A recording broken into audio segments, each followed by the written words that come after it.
So you know what the MCP is now, you know what a skill is. Now I'm going to show you how to connect a custom MCP. So this is an MCP that is not available in the Claude store yet. And this is something where you might have an application that you're already using that has an MCP available. Then I'm going to show you how to test it to see what kind of information you can get, make it better, and then you can create a workflow once you truly understand what's in that MCP. So let's get right into it. When looking at a custom MCP, I'm going to start with the typical customized dashboard. I'm going to go to connectors, and then this plus button, instead of clicking the connectors, I'm going to use a custom connector. The main difference is that these connectors are ones that Claude has worked with and can integrate pretty quickly. My thought here is that pretty much in the future, every single software will have this. But for now, if they're not in the connectors, you can just go ahead and click on Add Custom Connector. What this is going to allow you to do is it's going to allow you to add a name. For example, I can put Duda, which is going to be the MCP that I'm going to set up today, and then I can put the remote MCP server URL. When I go ahead and do that, I'm going to click the add button, and then it's going to bring me through an authentication process. So for us, we would find this inside of our admin dashboard, and I'm going to navigate to that right now so you can see what that looks like. I'm in the dashboard of Duda, and this is going to be where most of these MCP token server URLs are. You can see this one's very simple. I'm just going to copy the URL.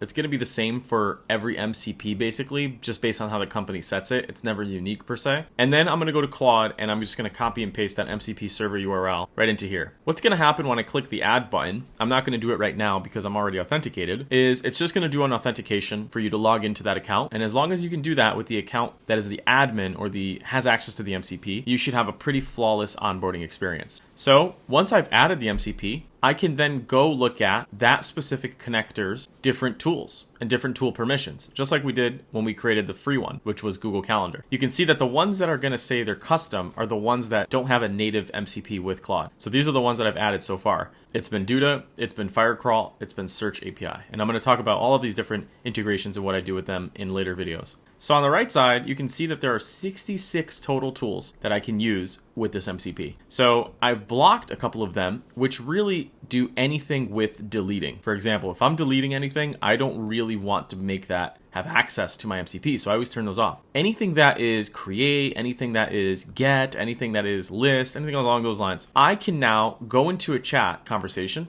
and I can start asking chat what this new connector can do and give me ideas. This is going to give me an idea of what I can pull, what I can't pull, some prompt ideas, and I can start testing that to see how I'm going to reiterate on it. Okay, now I'm going to write a super simple prompt, and all I'm going to ask Claude is to help me understand what I can accomplish with the Duda MCP, the one I just connected. I give it a little bit of context of who I am and what I'm trying to do as a business and in my life, really. And then I ask it to give me some specific prompts or use cases that would make sense. So what I'm trying to do here is I'm trying to allow Claude to tell me what it would think is good for me so I can start to think of my first workflow ideas. Because remember, the goal of this is to accomplish your tasks and to accomplish workflows and for you to become a marketing engineer and for you to think about how to actually get the good end result. When I talk to this, you can see it's going to give me a ton of good information here. And it's going to give me some specific information too because it knows I've talked to a lot of this stuff. Based on the MCP, I can get client reporting. I can get multiple site audits. I can get blog content at scale. I could do name, address, and phone number information. I could do onboarding. I can do e-commerce.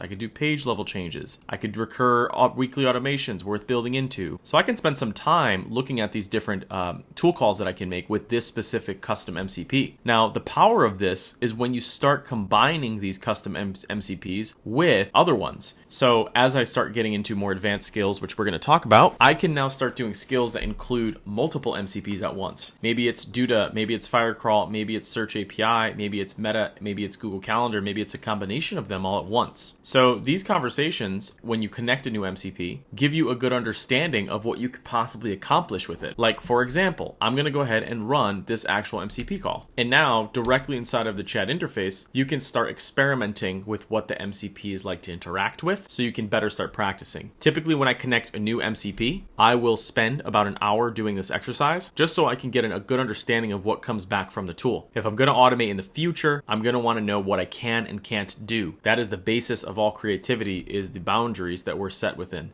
So I'm going to let this run and I'll show you what that's going to look like once it's all set. So there's our data from the Duda MCP. You can see it analyzed all of the websites. It did a month over month comparison, and then it gave me a little bit of a description of what's happening. It flagged what I wanted it to flag because that was in the prompt. And then you can see Claude is even smart enough to start recommending what it should do next. So if you have a lot of MCPs connected, you can start to patch together an entire workflow, really, which is really exciting. So now if I wanted to take this a step further, just in mid-conversation, I can call on a skill. And we have a skill that is very specifically called DevelopMark Branded Report. I can just simply run that skill. I don't have to prompt it now that I've already collected the data in the context. And now Claude's going to follow the skill. It's going to put it into a PDF with our brand and format it the way we want it to format. And that's how you start to work with custom MCPs. So this was the skill. It was to create a PDF report. You can see it follows all of our brand guidelines. It puts together some nice charts, some traffic trends, things along those lines. Whatever this was in the skill is what it did. And I can take this report and I can put it in Google Drive if I want to share it, or I could just download it as a PDF. Or of course, as you know now, by being an expert at this point, I can now start to prompt to send this as an email. I can send it to Slack. I mean, whatever I want to do in conversational format, I can here. That's how I would end this with a skill. All right, now it's time to recap the knowledge. So in Claude, the primary distinction between native connectors and custom connectors is natives are pre-integrated by Claude, where custom connectors are remote MCP. Where does a user typically find the MCP?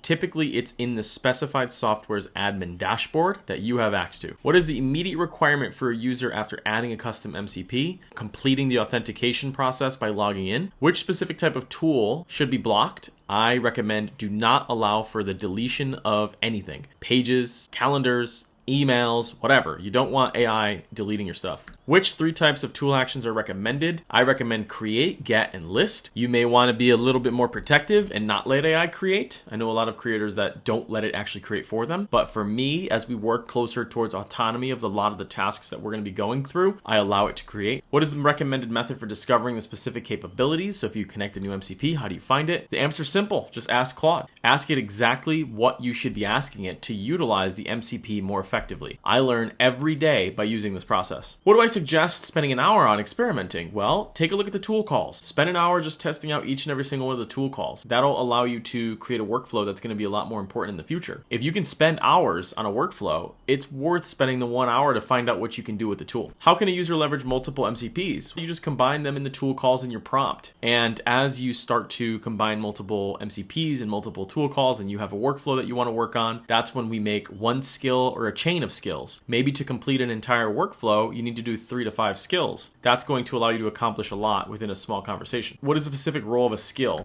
That's really to execute the predefined task. In that example, I showed it to you with taking that PDF. Like I didn't have to tell it what color, I didn't have to tell it who it was from, I didn't have to tell it to put bar charts and graphs and things like that. When we're ready to make a report, I just use that as a skill. That's a real example that we use in our agency. The ultimate goal of mastering custom MCP is to allow the user to think like a marketing engineer. You're creating new processes that are going to help you automate things so you can focus on what's important, which is hanging out with your clients. So that is the rest of this video. I really appreciate you guys taking the time. In our next video, we're going to talk a lot more about creating workflows. So let's get to it.